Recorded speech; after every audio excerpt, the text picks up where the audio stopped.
быйыл гана 18 жашка чыгат. Сөз түрдө фаворит эми.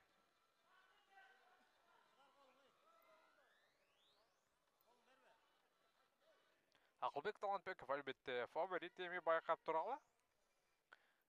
Буга чейин Акылбек Талантбеков билебиз 77 килограмм категорияда күч сынашкан. Бул ирет 82де өзүнүн күчүн сынап көрүүнү туура көрдү.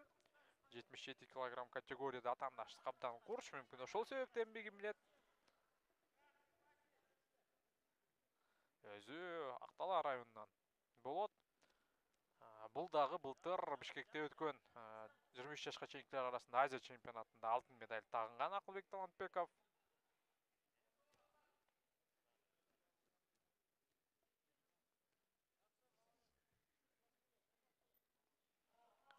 Мындан тышкары 2019-жылы Азия чемпионаты Барына белек. Салтуу жаңы жылдык Остор акциясы. Vivo смартфонун сатып алуу менен белек алууга кепилденген мүмкүнчүлүккө ээ бол. Телевизор, Яндекс станция, рюкзак, свитшот, пауэрбанк, кулакчындар. Ал тургай жап-жаңы Vivo смартфону. Жаңы жылга белек алууга жетишип кал. Барына белек, барына сонун маанай. Остор. Чемпионатында күмүш медаль тагынган. Таиландда өткөн Азия чемпионатында анда 77 килограмм категорияда күч сынашкандыгын айтып өтөлү.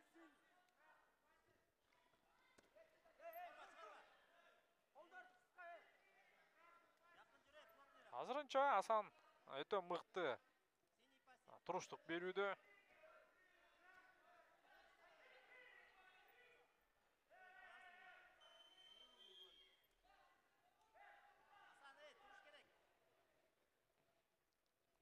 Жана Акылбек Талантбеков күтүлгөн эле азыр партерде иштейт.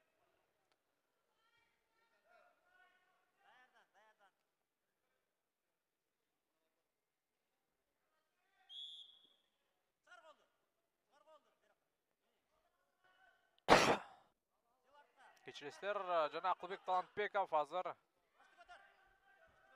атаандашынын белинен кармап көтөрүүгө аракетин жасайт. Жок, менимче тургузуш керек. Жок, дагы да мүмкүнчүлүк берүүдө жана ошол жерде экупайды берди Акылбек Талантбековго. Жана 3-0 эсеп. Асан Жанышев жакшы бир туруштукту берди. Бирок аягында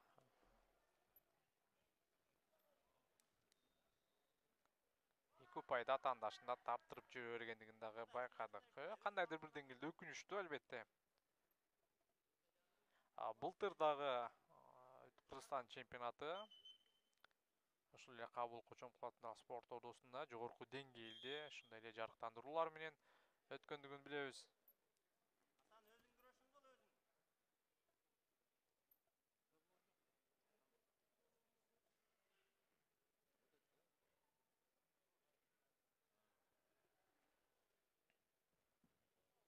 2022-жылы мына чемпиондорду айта турган болсок, Акылбек Талантбеков ал ортодо азыр белге кирген акыркы көзөмөлдө гана Асан Жанышев абалды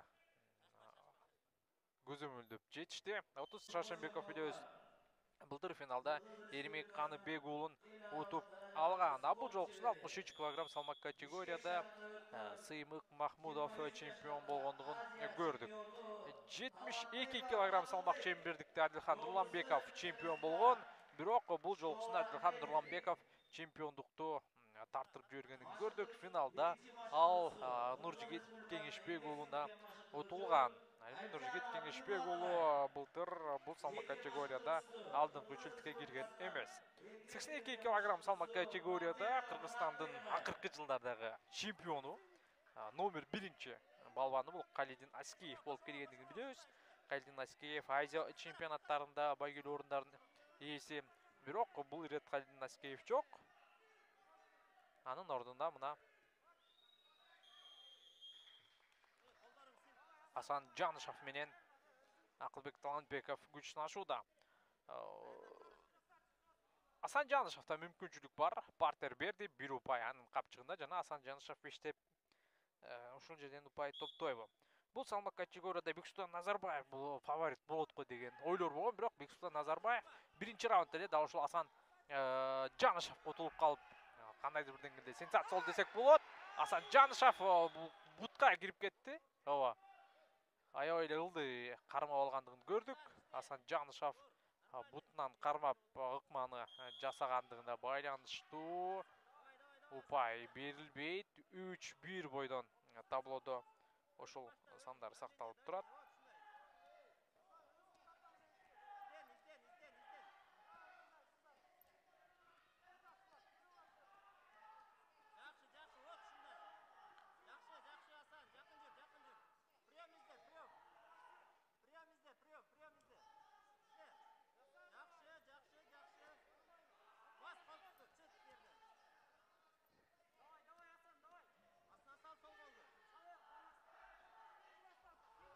Асан Жанышев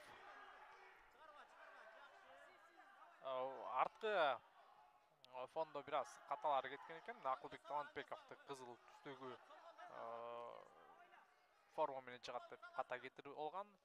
Асан Жанышевга көк түстө берген. Тескерисинче Асан Жанышев бул кызыл трико менен беттешип атканын айтып өтөлү. Акылбек Талантбеков тиешелүү түрдө кызыл кийимчен. Акыркы мүнөт сөзсүз түрдө Асан Жанышев 2005 жылкы 17 жашында Кыргызстан чемпиону болуу. Бул дагы чоң жетишкендик болот.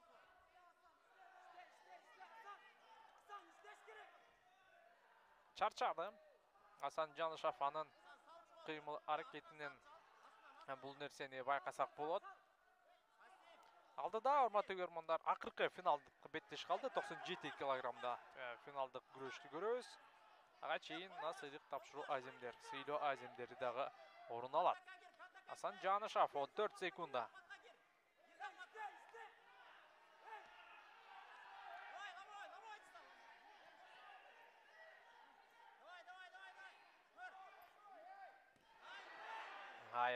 Жакшы, Асан Жанышев акыркы секундаларга чейин үмүтүн өчүргөн жок. Мыкты аракетин жасады. Жана Акылбек Талантбековду куттуктайбыз. Ал катары менен экинчи жолу Кыргызстан чемпиону болду. Былтыр ал 77 килограмм салмак чембердикте чемпион болгон. Быйыл 82 килограммда дагы Кыргызстан биринчилигинде алдына эч кимди алдына чыгарбады. Былтыр 77-де Альбек Акжол Махмудов күрөшкөн эмес. Мындан улам Акылбек Талантбеков финалда Абдыбакир Молдогариевди утуп алган